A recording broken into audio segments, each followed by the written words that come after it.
هلکه د غریب سړي زامنو تاسو نه چې پرون د سوات د سیند نه ماشومانانو د ښځې ویړو تاسو ټول د لګانو ورته کتل په 2025 کې تاسو سیند ته ټوپان ویشتل دا ټوپان شی دی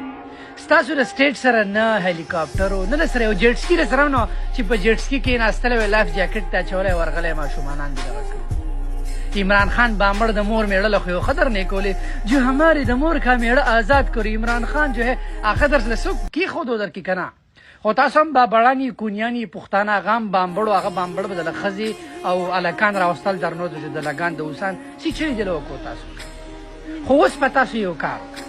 کتا سو کې غیرتی او کتا سو د سړی ځامني د سوات چې څومره ایم پی ای دی ام ان ای دی سیاستدان دی هغه خزه بچي براوړي او د قسم په منځ کې دی وده او دا به غیرت بوته ده چې د مخې وشي دی په درد پوښي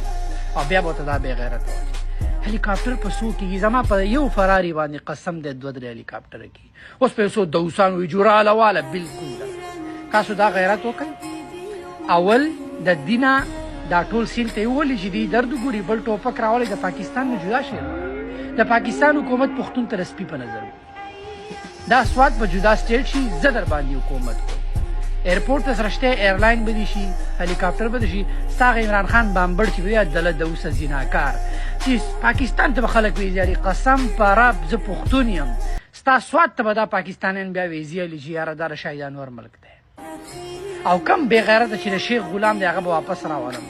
و بچوي چې هو چې موږ ویږي ختم کو خرو بس زماره کوتک پخوري دا پټي بسوک کوي د بغري زامنو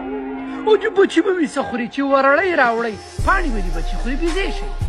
خو خپل ملک په جوړ خپل به یو پیسې خلک بلته کړي کمپنیانی بر ټول ناول خپل کمپنیانی جوړ بیا به ټول دا سواد چې د ای کامرس هب به جوړ شي فیکټرانی به ولګو خو تاسو د لګانو خو دانه د بامبړ زامنو چې هماره عمران خان که د مور میړه آئیږي او موږ له به سواد جوړ کړي د بغرۍ زامنو که زه درشم زه یې نشم کولی تاسو به را سره ودرېږئ چې تاسو را سره کار کوئ دا هر څه به جوړ شي ځان کې غیرت پیدا کړئ که غیرتیان یې دا کار وکړئ انشاءالله زه له هلیکاپټر راولم ریسکیو سیسټم در جوړم جدا مکتب جوړم ښه حکومت در باندې کوم او چې زما په حکومت کې چا د کونو کار وکړو خوټې ترې کټ کوم تاسو به وګورئ تاسو نو زه سړي تاسو د سپي الوا دي تاسو چې دی بې غیرت دی تاسو د سړي جوړوم